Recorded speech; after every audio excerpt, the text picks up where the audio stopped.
ओम नमो भगवते वासुदेवाय नमः। गीता का उद्देश्य ही परमात्मा के ज्ञान, आत्मा के ज्ञान और सृष्टि विधान के ज्ञान को स्पष्ट करना है। गीता वास्तव में चरित्र निर्माण का सबसे बड़ा और उत्तम शास्त्र है। प्रतिदिन भगवत गीता पाठ जीवन में कर्म और योग का संतुलन, साधना साधनों में संतुलन, भावना विवेक में संतुलन निश्चित सफलता का मार्ग प्रशस्त करता है। प्रस्तुत श्लोक में गुरु द्रोणाचार्य के द्वारा कुछ भी न बोलने के कारण दुर्योधन का मानसिक उत्साह भंग हुआ देखकर भीष्म जी के किए हुए स्नेह सौहार्द की बात संजय प्रथम अध्याय के 12वें श्लोक में प्रकट करते हैं। तस्य संजन्यनहर्षं कुरु वृद्धः पितामह सिंहनादम विनद्योच्चैः शंख दध्मौ प्रतापवान, अर्थात उस दुर्योधन के हृदय में हर्ष उत्पन्न करते हुए कौरवों में वृद्ध प्रभावशाली पितामह भीष्म ने सिंह के समान गरज कर जोर से शंख बजाया। तस्य संजन्यन हर्षम, यद्यपि दुर्योधन के हृदय में हर्ष होना शंखध्वनि का कार्य है और शंखध्वनि कारण है, इसलिए यहाँ शंखध्वनि का वर्णन पहले और हर्ष होने का वर्णन पीछे होना चाहिए। अर्थात यहाँ शंख बजाते हुए दुर्योधन को हर्षित किया ऐसा कहा जाना चाहिए, परंतु यहाँ ऐसा न कहकर यही कहा है कि दुर्योधन को हर्षित करते हुए भीष्मजी ने शंख बजाया।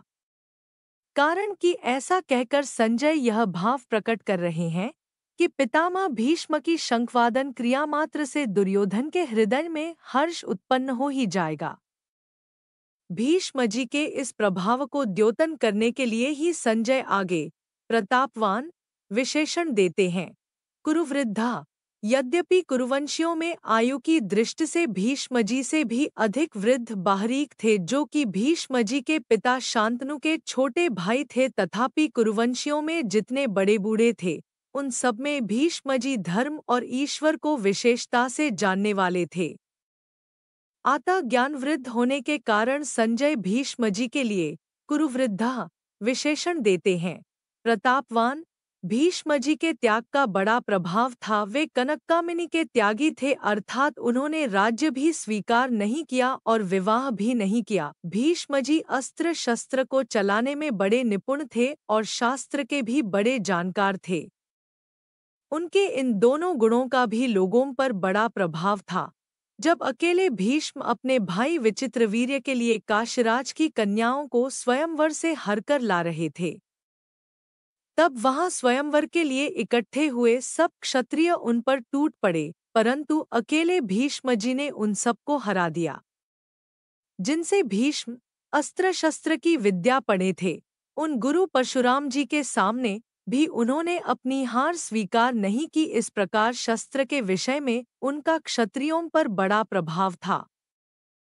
जब भीष्म शरशय्या पर सोए थे, तब भगवान श्री कृष्ण ने धर्मराज से कहा कि आपको धर्म के विषय में कोई शंका हो तो भीष्मजी से पूछ लें, क्योंकि शास्त्र ज्ञान का सूर्य अस्ताचल को जा रहा है, अर्थात भीष्मजी इस लोक से जा रहे हैं।